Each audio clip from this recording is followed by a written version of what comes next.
بہترین آنکھ وہ ہے جس سے انسان اپنے اندر جھانک سکے۔ نفرت گناہ سے کرو، گنہگار سے نہیں۔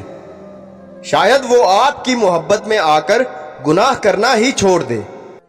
زندگی کے ہر موڑ پر جہاں امتحان ہوتے ہیں وہیں اللہ کی مدد بھی موجود ہوتی ہے۔ دل جس بات پر ضد کرتا ہے رب اسی بات پر آزماتا ہے۔ بدلہ لینے والوں سے نہیں بلکہ سہ جانے والوں سے ڈرو، ان کا معاملہ رب کے حضور پہنچا دیا جاتا ہے۔ نرم دل لوگ خالق کائنات کی سب سے خوبصورت تخلیق ہیں۔ رزق اور عزت کسی کے اپنے اختیار میں نہیں، اللہ تعالیٰ جسے چاہے دیتا ہے۔ جس گھر میں کسی لڑکی کا نام فاطمہ ہو اس گھر میں غریبی داخل نہیں ہوتی۔